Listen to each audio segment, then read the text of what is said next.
we just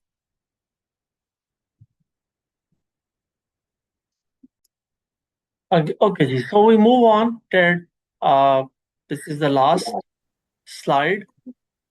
No, Final this was slide. the last slide. So we should support Next slide. language proficiency. So for supporting language proficiency, we have also watched that infographic short video clip that uh, language barrier or language becomes a barrier, but language proficiency can be achieved. It's doable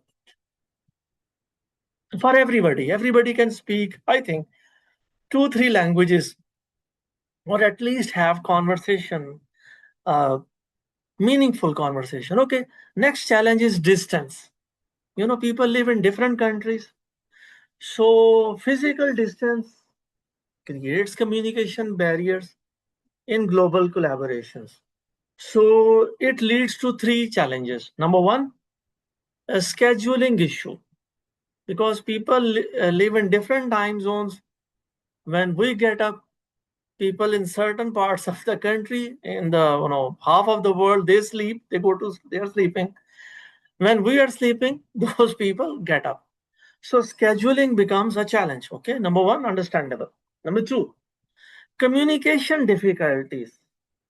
That we have these technologies, email, phone conferencing, video conferencing, but again, distance becomes a challenge. Okay, the second challenge. Number three, lack of mutual interest about collaborators do business in their respective locals, because with locals we have uh, different way of communication. So for international collaboration, it becomes a challenge. So communication difficulties, lack of mutual knowledge, and scheduling issues are there. Then comes manage time zones. Okay, first thing is time zone difference. So time zone differences generate scheduling challenges. So we can clarify assumptions that we can uh, decide that these will be our business hours, our conference calls, so that people can uh, communicate. And even we will tell our team members that these are the evening hours. So we should know that time zone is a challenge. And similarly, national or religious holidays, we should understand that, okay, this is a national holiday in that country, or these are the religious holidays for people of that religion. Okay, number two. So firstly, clarify assumptions. Now, next thing is,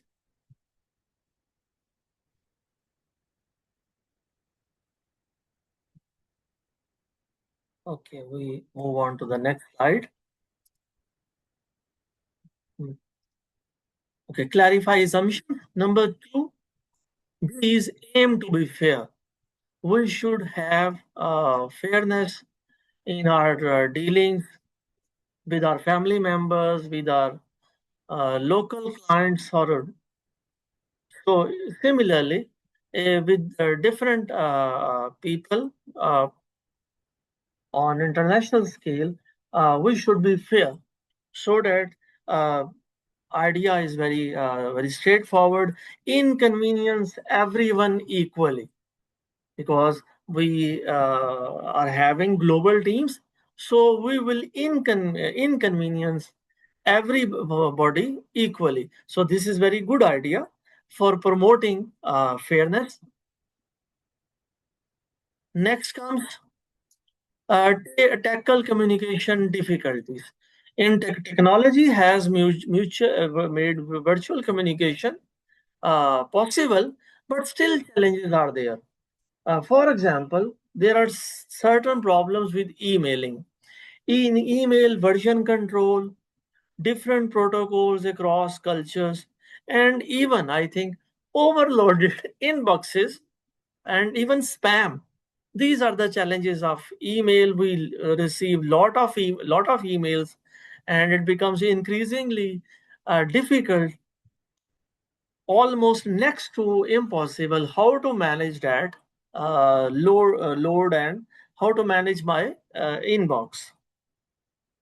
Okay, the next problem, we have seen the problems with the email.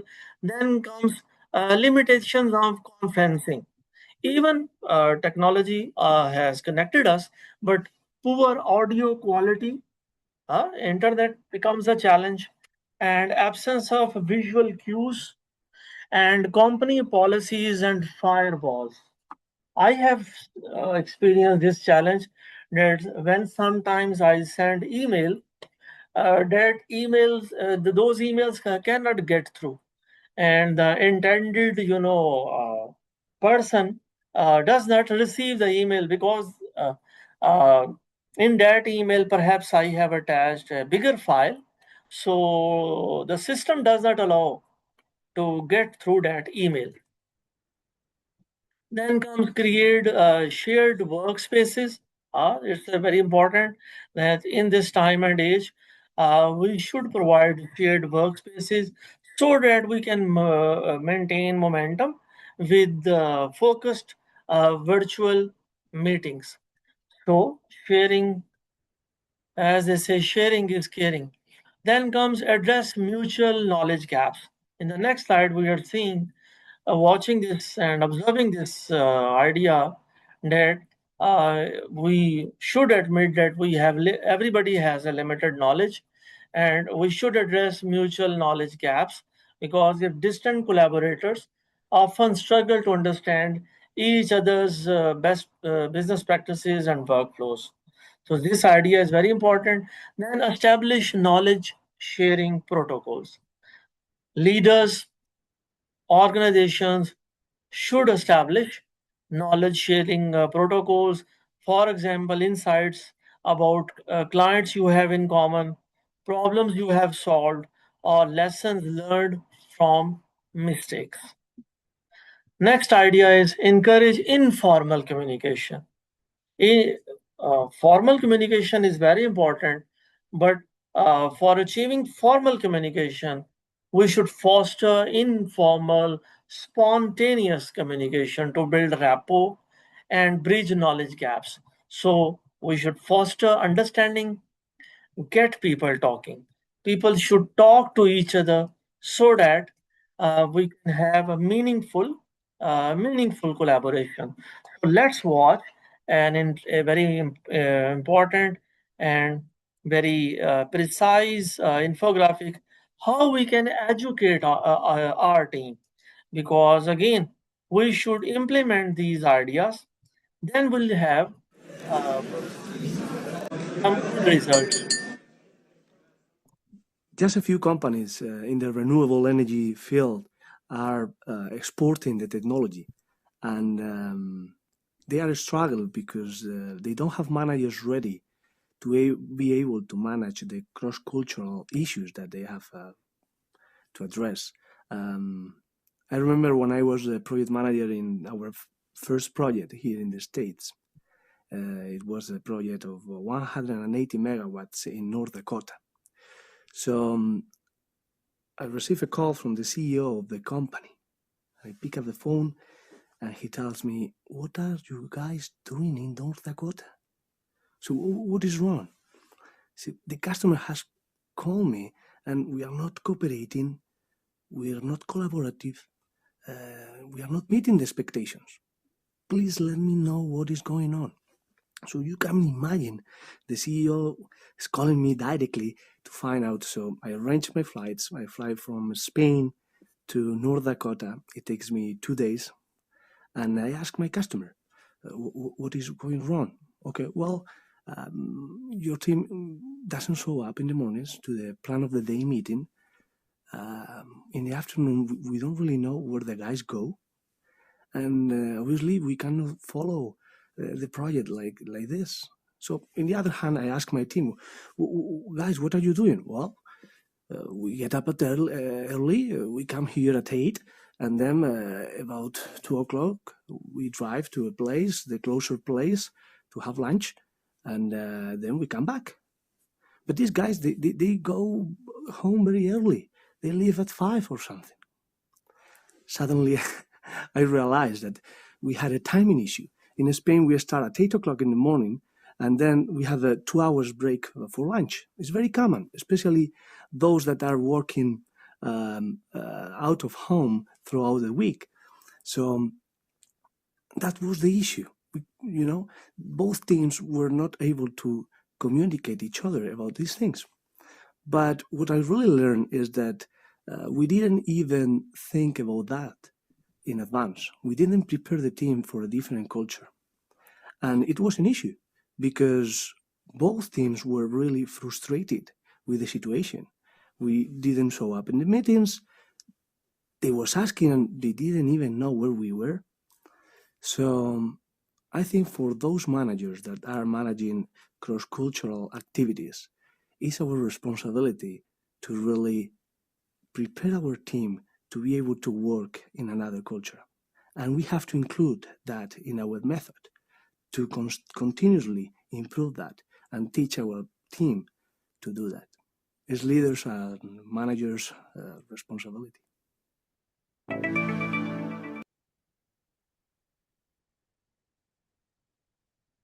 These are the challenges we are all facing. The next idea is global team challenges. So number one is unique challenges, and in those unique challenges, key issues. Number one, undetected conflict. So teachers, leaders, trainers, seniors should try to find the undetected conflict. And similarly, us versus them division also becomes a challenge for global teams. So we should acknowledge and find ways to solve these issues. Then comes clarify your purpose. So for international global teams, clarify your purpose becomes very important. And in this regard, craft a vision. A leader, a chief executive should craft a vision, number one. Number two, state the mission. Number three, set goals. Number four, clarify tasks. So this is the job of a team leader, that he or she should clarify his or her purpose.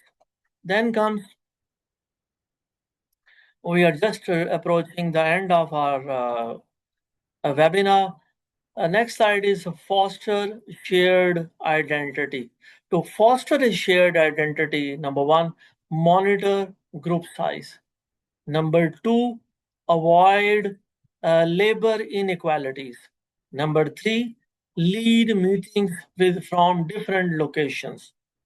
And number four is encourage frequent communication and input. So these strategies will help foster shared identity. Next slide is clarify roles and responsibilities. In this regard, number one, assess role clarity upfront. It is also becomes a challenge that when a co-worker and an employee, a team member does not know his role and responsibilities, then how he or she can contribute in a meaningful manner. Then a second idea is build agreements on roles. We should communicate with different our team members, and then we should have consensus on their role. Number three is address overlap. Overlapping in roles also becomes a challenge in achieving set goals. Next idea is establish decision making protocols. How you will make decisions in your organization. Number one, categorize decisions. Number two, specify how you will reach decisions. Number three, decide who does what. And last idea in this slide is establish rules. So these are the best practices which seniors and team leaders should follow. Similarly, tips for creating high performance global teams have been provided in this particular slide. Number one, clarify what's in it for me. So a team leader should provide this clarification. Number two, team leaders should define trust. That trust sometimes feel a very uh, delicate or metaphysical idea, but team leaders should define. Then comes determine roles. We have explained this idea in the previous slide as well, that teach senior should define and even develop a shared agreement on roles. And then comes establish information sharing protocols. So seniors, team leaders should establish information sharing protocols. And lastly, these are my references. Uh, some are a little older, but most of the time I prefer that latest uh, articles or books should be referenced. So here I have just want to add that I have completed my my spiel. Uh, so if you have any question, any comment, and any query, this is the time for question and answer.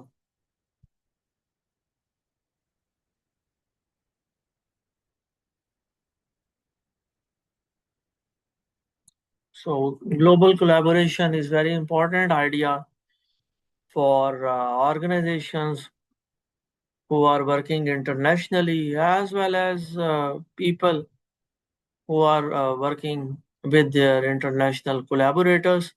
And I think I am thankful for your time and patience. And I just would like to say thank you for your presence, and as well as just here, uh, I have this short video clip. Will end. We are going to end this webinar on this video clip.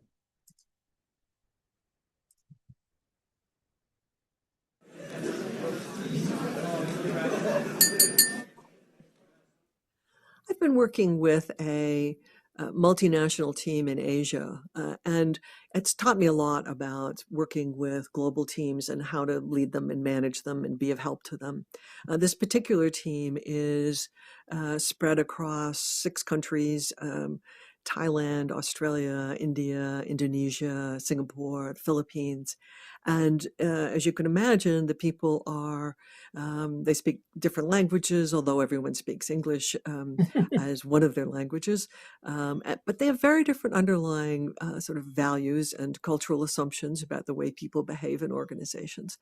And what I've found is that it's really important to talk about those things so that when the teams are working together, particularly under pressure, they don't get into trouble. So an example of that would be this particular team. The project that they're working on is sponsored by the CEOs of each of their companies. So they're going to be interacting as a team with some of the very senior people from each of their companies, which of course is stressful for any of us. And in this case, what I decided to do was have them imagine that there was a line on the floor and say at one end of this line this is for people who would never do anything to embarrass their boss in public, which would include not giving them negative feedback, not disagreeing with them, not doing anything that would be seen as disrespectful. At the other end of this line are people who think that disagreeing with your boss in public is just fine. It's not a problem. And that's part of the creative give and take of an organization. And they would be very quick to speak up and disagree with their boss. And I looked out at this room full of people and said, now just put yourself on that line wherever you feel comfortable. And I tell you, they just split almost into two, with a few people in the middle, but they basically went to the two extremes. And at one end, as you can imagine, people like the Australians and the Indians, who are known for being outspoken and not being particularly hierarchical, went to one end. And at the other end, you had the Indonesians and the Thais, the Singaporeans, all people who are very respectful of authority in public settings, went to the other end. And what that did was give us an opportunity to talk about how, in fact, we were going to manage interactions with the senior executives of all these different companies so that the outspoken folks didn't embarrass the respectful folks, and the respectful folks didn't lose the advantage of being smart and interactive with to their outspoken colleagues. And there are lots of things like this. Is just one little example of the many cultural differences that global teams bring. And the important lesson from this is to talk about those differences and have strategies for dealing with them so that they don't surprise us, particularly when we're in the middle of a big project. Okay, Ji, that's all from my side. I am very thankful to your participation, and I hope that in some other training session you will also attend and share your experiences as well. So bye bye for today.